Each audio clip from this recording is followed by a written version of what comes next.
is being recorded.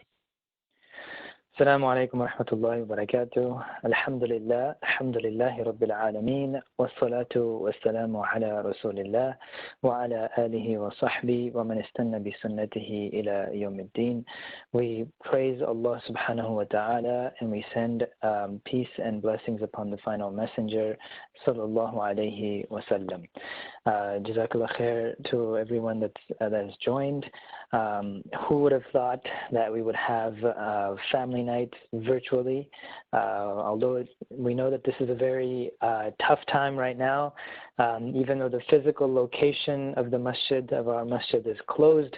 However, the programs, we are still continuing them. We're still trying to make sure people benefit, and we make sure that we as a community are still taking advantage of these programs.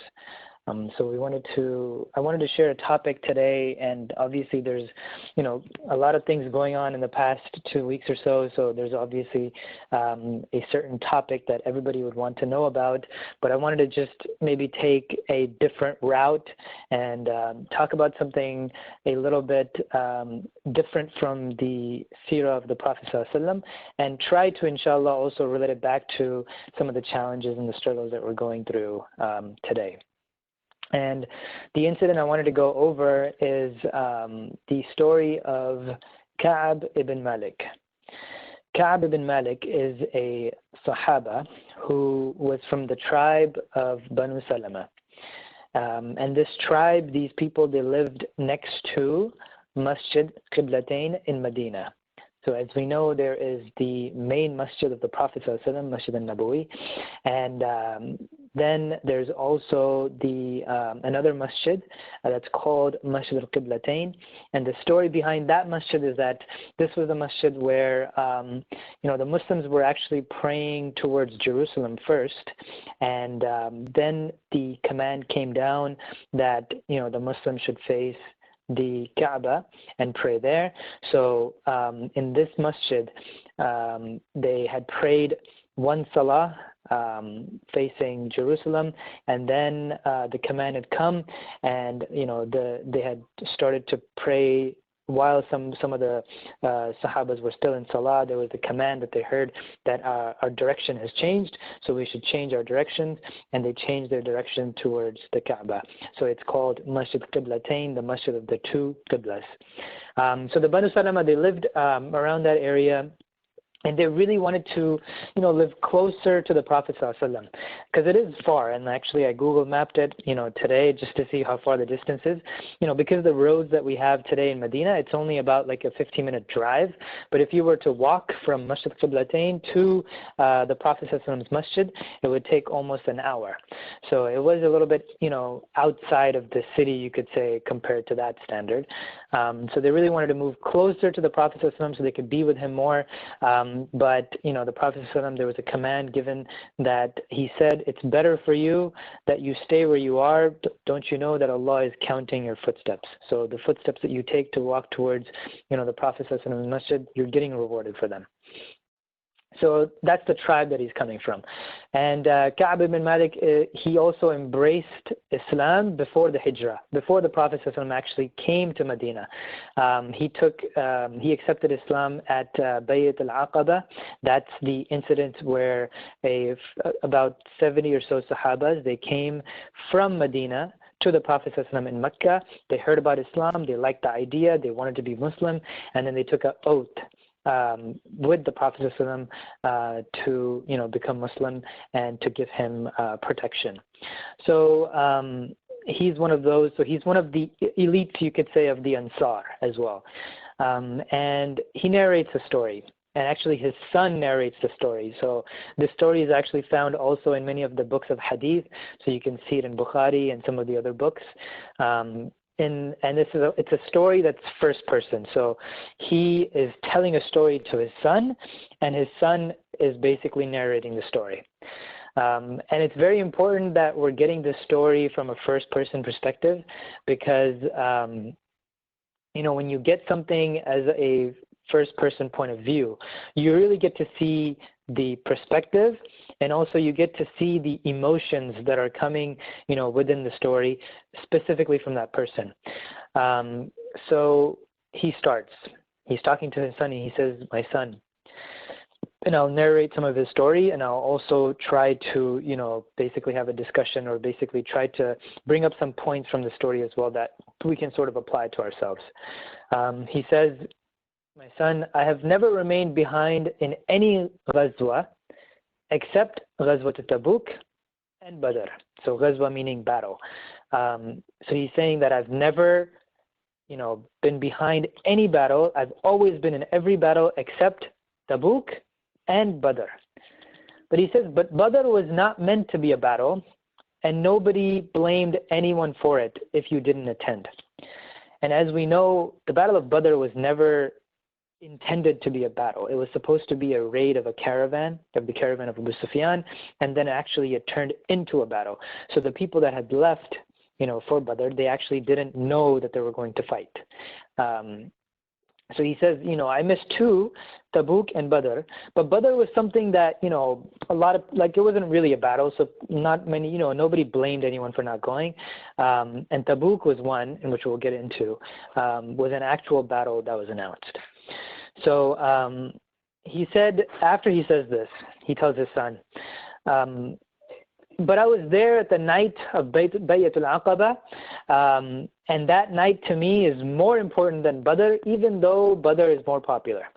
So he's saying, even though I missed these two battles, but I was there that night when I gave the pledge of allegiance to the Prophet ﷺ, and to me, that is pretty important, and that is something to me more important than Badr. So to pause here for a second, one thing I want to point out is, he starts off by telling his son something where he messed up. He says, I didn't attend the Battle of Tabuk. Basically, that's what he's trying to get at. So he's, telling his son a mistake that he made. And, sometimes parents, we think about this, and when we're trying to give tarbiyah to our children, you don't always start off with a mistake. You always try to tell them what's right and how you did something right and how they should do something right. But he's starting off here first with, hey, son, I just want to let you know I made a mistake. But then he doesn't just say that. He also says, but know that, I did this, this, and this. Like, I was the one that participated in all the battles. I was there at Bayt al-Aqaba. So he's also letting him know that I messed up, but I do have these credentials as well. So I think that's a very important point that he brings up. So then he continues. And he says, I have never been more physically fit and more wealthy than before the battle. I never had two camels in my life except before Tabuk. So he's telling his son, look, I had no excuse to miss this battle. I was physically fit. It's not like I was weak or, I had an excuse where I couldn't attend the battle. And two, I had a lot of wealth. So it's not that, I was poor and I had to stay back to maybe attend to my business or whatever the case was. And he even says, I had two camels. Now, having two camels in those days was a really big deal. It's like having two cars. So many of us, mashallah, like we might have multiple cars, so it's not that big of a deal for us. But, imagine somebody there in those days, having two cars was a very big luxury. So he tells his son that, look, I was fit and I was wealthy. I really didn't have any excuse. And he goes on to say that the Prophet ﷺ would not make announcement of where he was going publicly when it came to battles. So sometimes when he knew that he wanted to go out for an expedition or a battle, he would just gather the Sahabas. He would tell them, we're leaving at this date. Let's get everybody together and we're going to go in this direction. And he wouldn't tell anybody where they're going. He would just tell them, we're going to leave at this time and we're going to go. And the reason he would do this is because, when you're trying to attack an enemy or when you're trying to go for an expedition, you don't want to make it public, right? It's basically, you could say it's the art of war. So he would go maybe one direction, and as he's going with the Sahabas, then he would tell them, oh, actually, we're going to go here. And he would basically go around and go to where he was actually intended to be. So that's what he would do usually for some of the expeditions. But Ka'b says that he didn't do that for Tabuk. So when it came time for the Battle of Tabuk, he didn't make it, secret. He actually made it public. He let all the Sahabas know. He gathered them and he said, okay, we're all going to go to Tabuk and we're going to leave at this time, and every single male is required to attend. If you are capable, if you are physically fit, if you, have the means, then you are required, it's fard upon you that you attend this battle. Why did he do this? The reason why is because it's not an easy battle. The distance from Medina to Tabuk, which is all the way in north, closer to Syria, it's going to take almost a month for an entire army to go up there and maybe a month to come back. It was the largest army that the Prophet ﷺ had gathered at that point in time. There's different numbers that they give, and some of the mufassiruns, they say, or some of the commentators of history, they say that, an estimate of about maybe 20 to 30,000 people that were there, that joined for this battle. And, there were so many people that were there. And also the other thing, the reason why he announced it public is because it was the summertime. So it was very hot, and right after summer is going to be the fall, the harvest season. So this is the time where these people are going to, pick their fruits, and they have their sustenance, and that's what they're going to use to basically sell and make their living. So it was basically, they're going to lose, if they were to go to this battle, they're going to have to lose on their economy or their provisions, basically. It's going to take a hit. So that's why the Prophet ﷺ is giving them advance notice, letting them know, make sure you prepare ahead of time. It's going to be a far distance, and two, there's going to be an impact to the economy as well. So he makes it public. And Ka'b, he says, so the announcement is made. And what does Ka'b do? He says, the fruits of my gardens were lush, and the shade was so sweet, and I was more eager to going to those things than the battle. Every day I would tell myself, I can do it the next day. I can prepare the next day. I have time. And then finally, when everybody had left, the army had already left, he realized, I actually haven't prepared anything. But then he told himself again, he said, that's okay, that's not a problem. I'll start today, even though the army has left, and I'll catch up with them in maybe 2 days or so.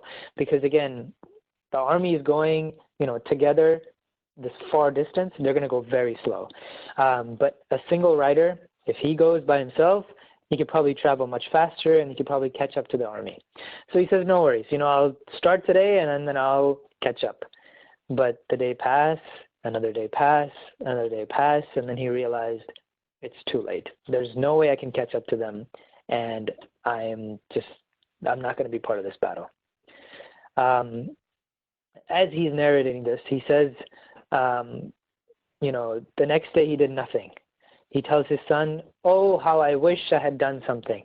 Oh, how I wish I actually, tried to prepare, and I actually tried to go and attended the battle with the Prophet ﷺ. So a point I wanted to bring up is this point of procrastination. It happens to all of us. There's a lot of people. You can actually give an entire khutbah about this. The concept of procrastination, this is an evil from the shaitan. And it is something that, happens to all of us.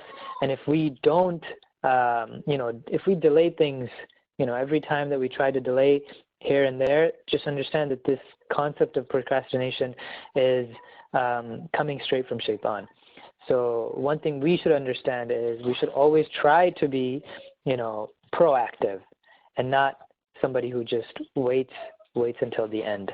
Even in the Quran, if we were to look, there's very action type words that Allah uses, right? So when he says, Ya ayyuhal muzammil, qum al-layla illa qalila, stand, right? Like it's not just, wait and then stand. It's like an action right there and then. When Allah says, sari'u ila maghfiratin, rush towards the forgiveness.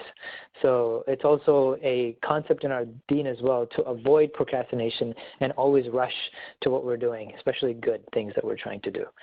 So Ka'b procrastinated, and he didn't make it. So then afterwards, And just a point on this, being productive, not procrastinating. Even nowadays, if you were to attend those seminars or where people tell you how to be productive and how to be better in time management, the first thing or one of the most important things to tell you is don't procrastinate. Do things on their time. Be ahead of the schedule, and that's how you become productive people. So once he realized that it was too late, he says, I walked on the streets. And he said it would pain him because he realized that the city is empty. Because you have to understand, every single male is required to attend this battle. So there's not many males in the entire city of Medina. He says the only males that I saw were two groups of people. One, the hypocrites, because the hypocrites made some excuse or they didn't attend the battle. And two, he saw people that were weak or people that, were old, people that had legitimate excuse that, they couldn't attend the battle. So he only saw those two groups of people on the streets and nobody else because the streets were empty. And then, so the Prophet ﷺ has left his army. He's gone all the way to Tabuk, and this is a battle where they were going to battle the Ghassanids, the Byzantine Empire up in the north, and so he goes over there and he camps at the area of Tabuk. And as he's there, he's looking around at the people, all the Sahabas that are there, and he says, "Where is Ka'b?" Right? So the Prophet ﷺ, he has, one thing when you study the seerah of the Prophet ﷺ is that he knows his people. He knows their names. He knows the individual lives of these people.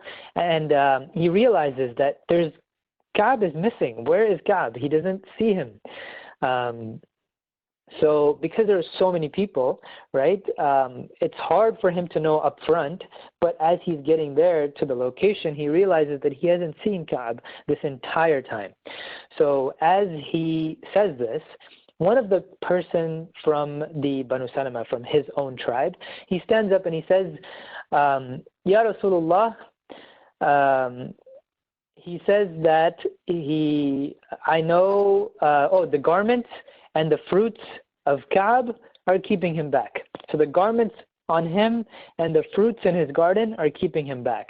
Basically just saying the worldly life that he's involved in is keeping him back, so he didn't come.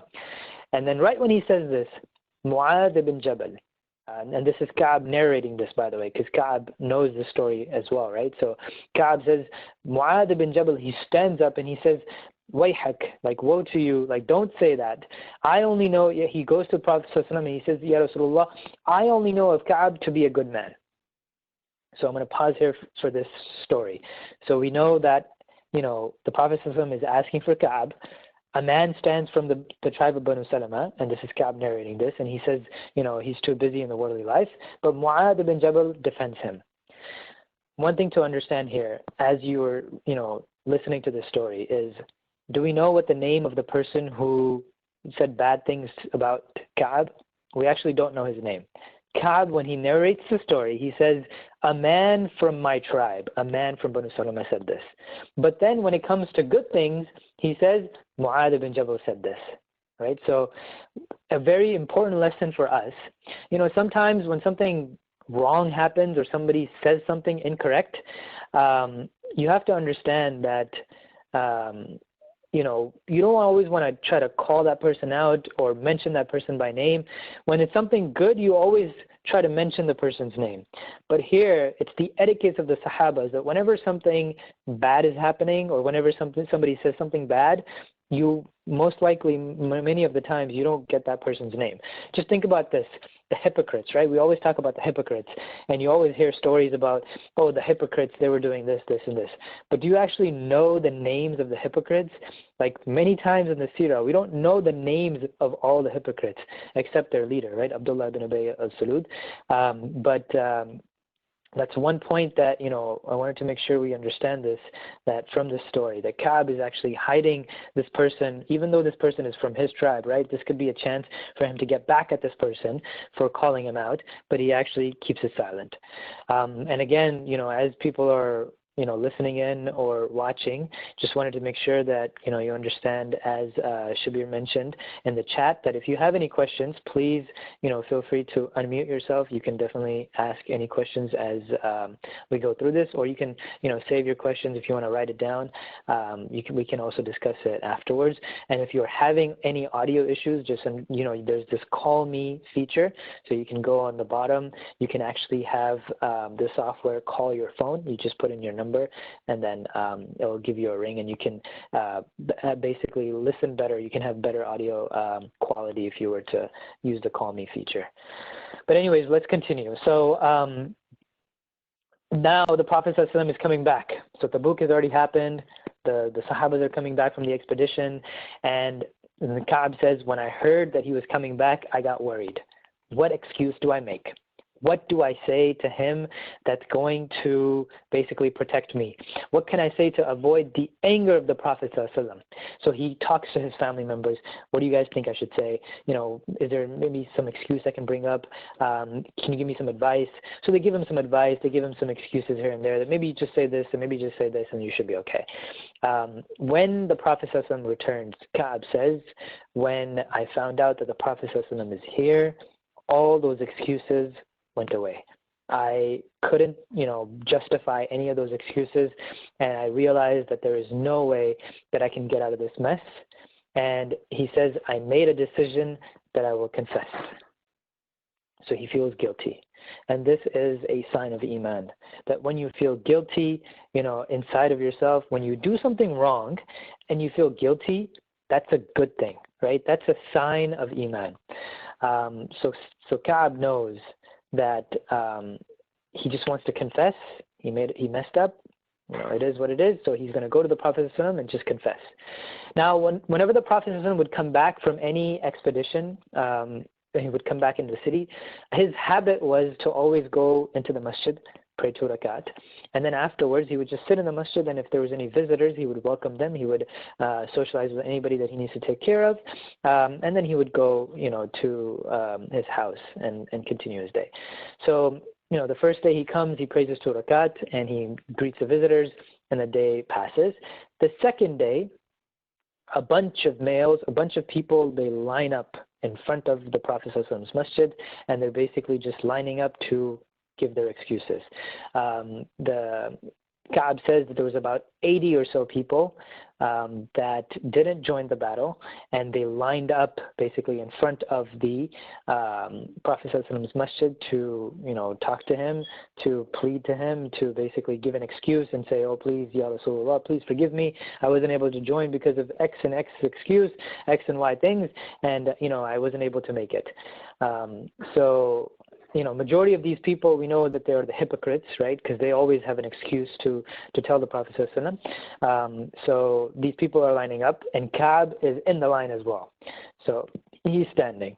So these people, they give their excuse, and they say, oh, Ya Rasulullah, I had to tend to my business. Oh, Ya Rasulullah, I got sick. I was coming down with the flu, so I didn't come. And the Prophet ﷺ, his nature, his gentle nature, he would just say, okay, no problem. You're forgiven, and inshallah, just, move on. So he would forgive basically each and every single one of them, even though he knew that their excuse wasn't legitimate. So Ka'b says, then it was my turn. So, and listen to this. Ka'b is, again, giving the first-person view. So he says, when I came up to him, he smiled to me the way that an angry man would smile. So when he meets the Prophet ﷺ, what does the Prophet ﷺ do? He smiles, because that's the nature of our messenger, sallallahu alaihi wasallam. He smiles at everybody. But Ka'b, he knows. He says, when I see the smile, it's not the smile of someone who's happy. It's the smile of someone who's definitely angry. So he knows that he's in trouble. He feels that the Prophet ﷺ is angry at him, but why is Ka'b is in this line? He's thinking to himself that I understand why the hypocrites are in this line, but why Ka'b, right? So the Prophet ﷺ, he talks to him and he says, what is your excuse, O Ka'b? Didn't you have good health? Didn't you purchase a camel? And again, see how detailed the Prophet ﷺ knows his people. He knew that Ka'b actually bought another camel. He has 2 camels. He knows this, right? He knows that the Prophet ﷺ has, he knows that Ka'b has good health. So he said, Ka'b, you had no excuse. Why didn't you come? And Ka'b now responds, and he says, Wallahi ya Rasulullah, if I was sitting in front of any other person in this entire world, I would be able to find a way to wiggle myself out of this situation and not get that person's anger. Basically he's saying, if it was anybody besides you, Rasulullah, I would say something, I would make up something, and I would be fine. He says, I have an eloquent tongue, right? He knows his way with words. And he says, if I were to tell you a lie today to please you, I'm afraid that Allah will expose me and make you angry with me tomorrow. And if I were to tell you the truth today that might anger you, I hope that Allah subhanahu wa ta'ala will forgive me. I swear by Allah, Ya Rasulullah, I had no excuse. I had never been healthier and wealthier. So he just flats out just says it. Just, confesses and says, I had no excuse, Ya Rasulullah. I really messed up. And Prophet ﷺ, he responds and he says, as for this man, because there's other people there, sadaqt, this person has definitely spoken the truth. So he's saying that the other people that were there before him, we know that their excuse isn't legit, but Ka'b, he's speaking the truth. But he says, stand up, Ka'b, and go away. Allah will decide your matter. And that's it. Ka'b walks up. He's just, he's obviously shook. He's very sad. And he walks out of the masjid. And as he's walking out, Ka'b says, the members of my tribe, some people from my family, they followed me out. And they talked to him, Ka'b, why did you do that? What's wrong with you? You're one of the best men from our tribe. Why didn't you just, join the others and just make an excuse? You could have said anything. Why didn't you just say something? Why did you have to embarrass yourself and also us, right? Because there's a sense of tribalism still there, right? He's still part of the Banu Salama. So if this thing is happening to him, it looks bad in the entire tribe. So Ka'b says, they continued to convince me until I was about to go back. I thought maybe, I'll go back to him and I'll just say, Ya Rasulullah, I did have, one excuse. But he asks his people and he says, is there anybody else that had no excuse? Out of all the people that were in the line, did you guys know of anybody else that had no excuse? And they said, yes. Except, besides you, there were actually 2 other people that also said, Ya Rasulullah, we didn't have any excuse, we messed up, and we didn't attend. And they were, the Sahaba's name are Murara and Hilal. When he hears this, he says, Wallahi, these are the people that I know of that have Iman and Taqwa. I know them to be good people. And these are the people in Badr. They attended Badr. They're Badriyun, right? So he says, if they are saying that they don't have an excuse, then who am I to make up something? Khalas, I'm going to keep whatever I said. I'm not going to change my mind. And he just tells his people, just leave me alone, and that's it. So then afterwards, there's a command given that all 3 of these people, so Ka'b, Hilal, and Murara, all of these people, the command is given for all the Muslims to not talk to all these 3 people. That's a punishment that's given to them by the Prophet ﷺ, and they're basically told, in isolation, to not, do anything with them, don't do any business, don't interact with them at all. And we have to understand, I'm going to pause here for a second to derive a lesson. Whenever suffering, whenever something, a punishment happens, or whenever something bad happens to a believer in this life, you have to understand that that is actually an expiation of your sins, and that is something that is preventing you from any punishment in the hereafter. That is the mindset that a believer should have, and that's the attitude that whenever we go through something, as we're going through this pandemic right now, maybe it's very hard for some of us, it's very difficult, this troubling time that's going through for all across the globe. As a believer, we should think to ourselves that maybe this is something something that may perhaps is a way, is an expiation of our sins that we may have committed. So Ka'ab says, so we kept away from the people, and people's attitude changed towards us. He says, I felt like a foreigner in my own land, and the world being so vast became a very constricted place for me. Because you have to imagine, everybody's boycotting this person. Nobody's talking to him, and nobody's talking to the other two people. And one thing to point out here is that, right, a command is given. The Prophet says, nobody talks to these three people. And it's not like he's going to send out Sahabas, he's going to send out maybe Umar bin Khattab to like monitor and make sure nobody talks to them. Everybody obeys. There's no police needed. There's no cameras. There's no, enforcement. There's no rule that needs to be enforced, that nobody can attend the beach anymore because people still went to the beach even though, the mayor said don't go in public places. None of that, right?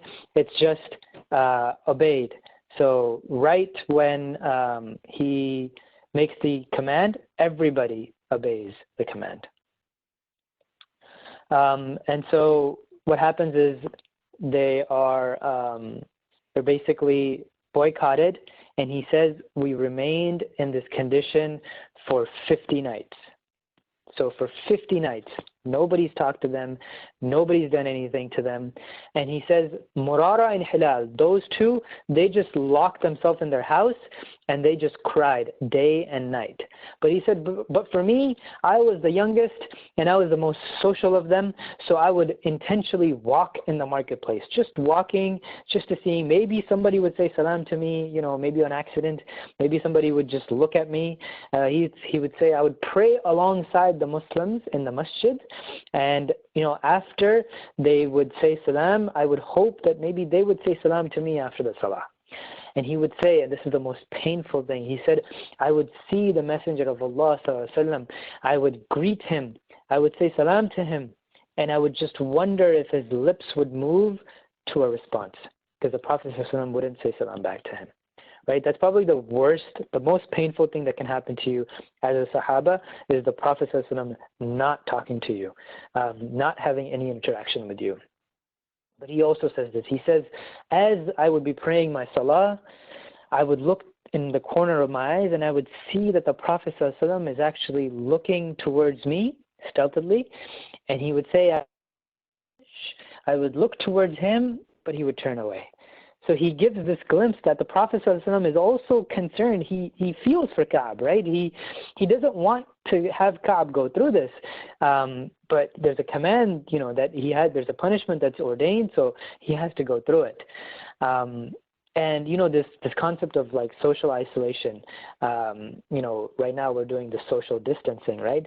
But, something even worse of that is just, isolating someone completely, where now we can at least virtually, we're confined to our homes, right, because of what's going on, but there's not a limit to talking to somebody and calling someone on the phone, or maybe talking to somebody virtually. But having social isolation is the worst sort of like torture that anybody could go through.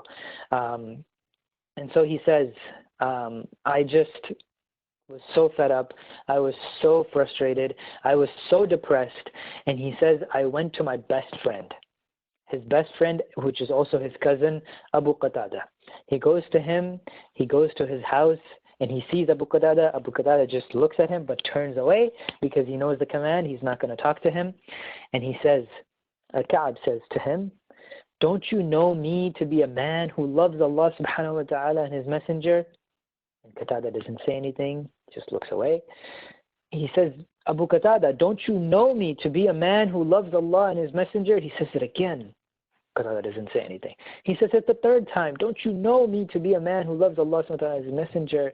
And then at this point, Abu Qatada, he turns away, he looks up, and he says, Allah and his messenger know best. That's all he says, and he walks away. That's literally the most that he could get from his best friend that he's known for his entire life. And the situation gets a little bit worse a little bit afterwards. one day in the marketplace, he goes and he sees a Christian that has come from the north. This Christian, he's talking to all the Sahabas, and he says, where is Ka'b ibn Malik? I need to talk to someone whose name is Ka'b ibn Malik.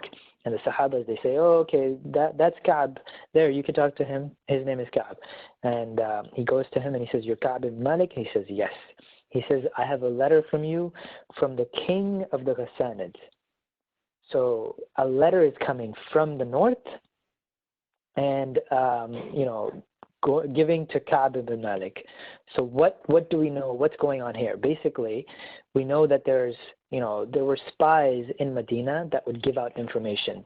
And all the 50 nights that have gone by, there was information that had spread that there is a few Sahabas that didn't attend the battle, and they are basically in social isolation. And news gets out all the way in the north, and a letter is being sent from the king, and a messenger sends it down, and basically is giving this letter to Ka'b, and because he knows his situation. And the letter, he opens the letter, and the letter reads as follows. It says, I have been informed that your friend has treated you coldly. Allah will not allow you to live at a place where you are inferior and your rights are lost. And the letter says, join us and we will make you happy. That's what the letter says. And so just look at this. The enemies of the Muslims, they find out that the social isolation is happening. So they send a letter to this person to say, we know what's going on. We know how badly you're being treated. Join us. Come on our side. We'll take care of you. We'll make you happy. We'll give you whatever you need. You shouldn't be treated like this.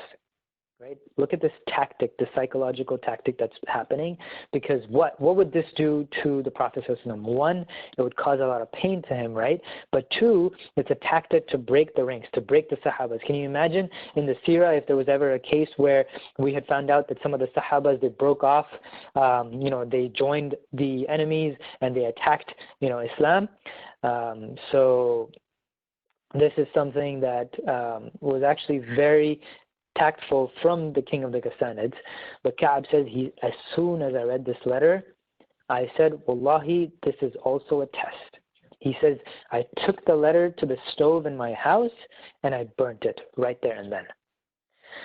So it's one thing to know that, you're going to pass a test and it requires Iman to pass a test. But it's another thing to know that you're actually in a test, and that requires knowledge. So Iman and knowledge. Right? It's not always good to just have Iman and no knowledge, and it's not good to just have knowledge but no Iman. You need to have both of those two things, and that's what Ka'b is showing us, that he had both of those things to be able to realize he's in a test, and he was able to overcome this. And then on the 50th morning, a messenger comes from the Prophet ﷺ, and this messenger gives a message to Ka'b, and he says, "O Ka'b, the Prophet ﷺ has said, now you should leave your wife." So first, nobody talked to him. Then the letter came. And now the Prophet is saying, don't even stay with your wife. Your wife can't stay in the same house as you. So Ka'b says, I immediately responded, should I divorce her or should I send her to her parents? So he asked the messenger this right there and then, because he wants to know, what do I do?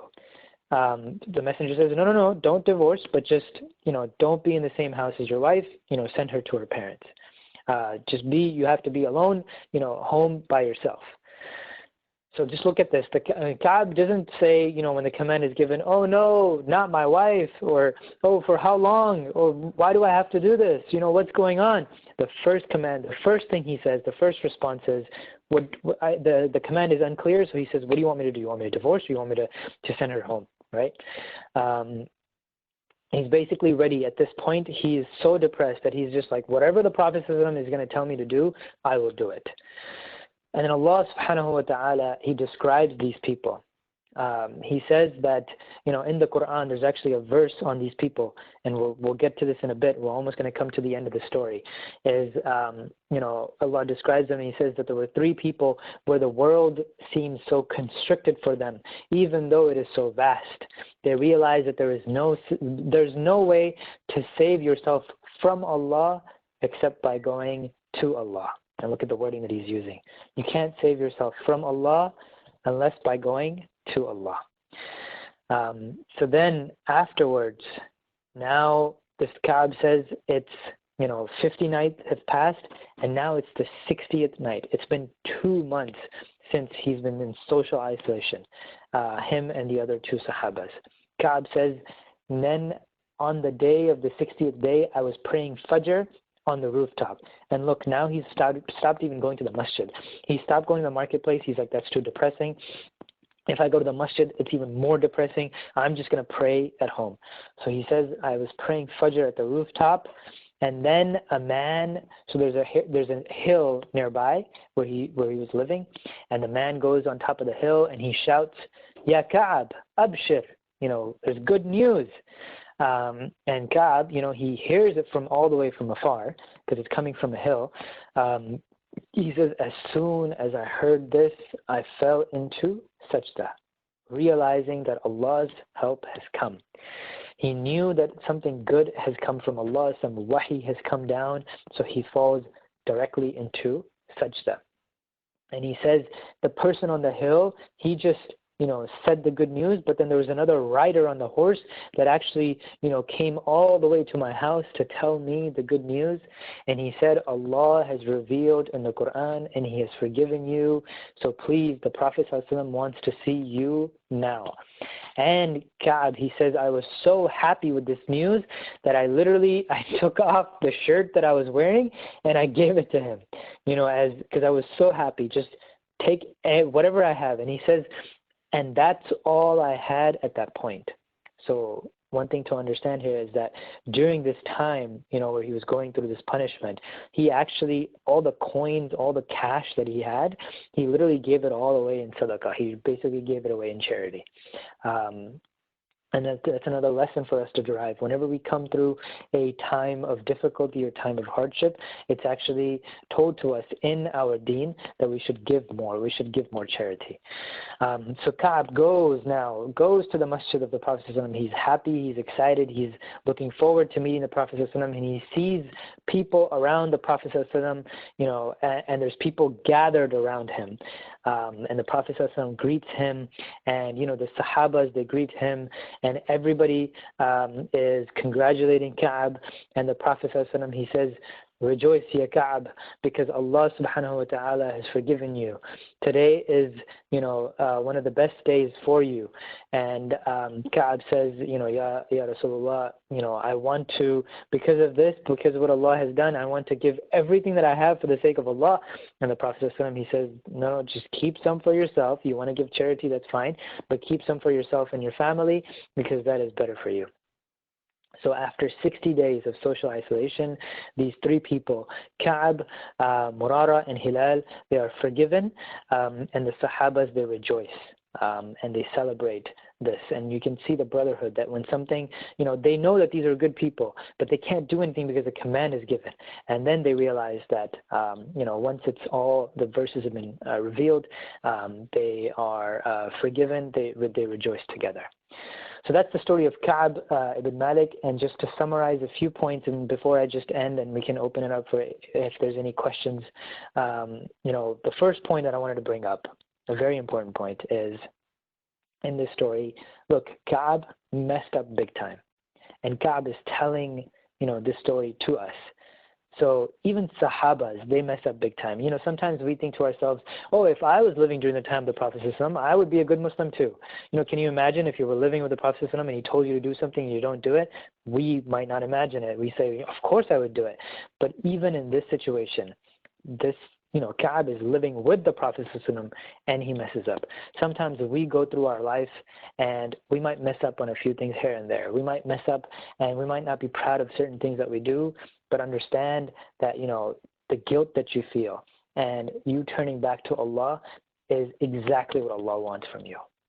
The second point I wanted to bring up is the point that I kind of mentioned a little bit before, is the point of procrastination. We as a Muslim community, we should try to make sure we are avoiding, procrastination. I don't know if this will ever come, but inshallah, I hope there will be a time where you go to a Muslim wedding and the Muslim wedding starts on time. There is no Muslim Standard Time. We don't procrastinate. We don't delay things. We come to Jummah on time. We come to our Salah on time. We come to our meetings on time. And we try not to procrastinate. And we are proactive and not somebody who is just reactive. The third thing I wanted to just...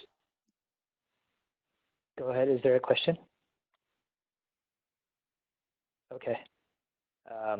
The third thing I wanted to just bring up is, at the time of difficulty, whenever we're going through difficulty, we have to understand that this is actually a, mercy for us. Yasir Qadi, when he was giving a khutbah on this, COVID-19 issue that's going on, he says, this pandemic is a mercy for the believers and it's a punishment for the disbelievers, right? This is an opportunity for us to really internalize and, turn back to Allah subhanahu wa ta'ala more, focus on our worship, make our houses, the worship, the masajids, and make sure we're getting our family to pray together, make sure that we're engaging in the Quran more. I know somebody who says that, because in the last 2 weeks, he was able to memorize so much Quran because he was at home a lot of times. Taking this opportunity to also, work on yourselves and your family, but also to help others. There are some people out there in the front lines, some of the Muslim organizations and some of the nonprofits, they're actually giving supplies to people. Some of the elderly or some of the other folks that maybe can't go out to the grocery stores or they can't go out, they're actually delivering food and they're delivering the supplies to them. And this is also, an opportunity for good that we can do in this time. And the last thing that I just wanted to end with is when this time passes, and inshallah, we will get through this, right? We will get through this time, and we pray to Allah subhanahu wa ta'ala that He helps us, overcome this difficulty and we get back to our daily lives.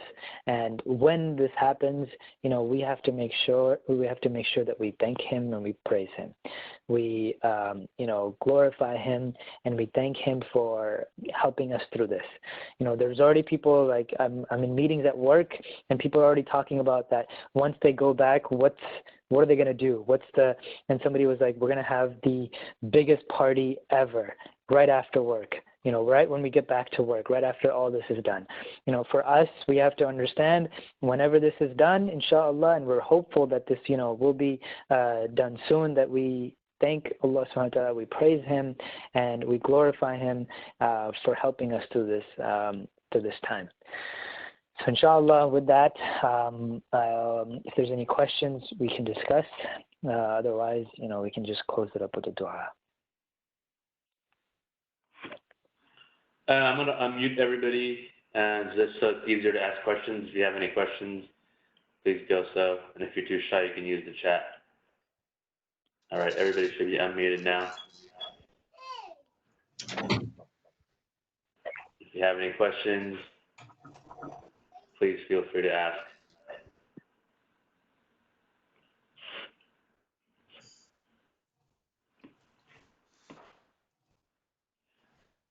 All right. Well, Jazakallah khairan, everybody. Thank you very much for providing us, Brother Anis, for that insightful talk. Alhamdulillah, we learned a lot from it. I suggest, everybody please join us, spread the word that we're going to move family nights as well as ill nights to this virtual conference. And if you have any, questions or suggestions, please feel free to make those as well. As you know, the masjid is going through a difficult time itself because of the masjid being closed for Fridays. So I encourage each and every one of you all to, if possible, to become a masjid guardian and support the masjid. And sign up to be a guardian of the masjid. The expenses of the masjid won't stop, so we are hoping that you can help us continue these programs as we go through these difficult times as well. With that said, Jazakallah khairan, everybody. Thank you very much, and we will see you Tuesday for Ilm Night, inshallah. Assalamu alaikum. Assalamu alaikum.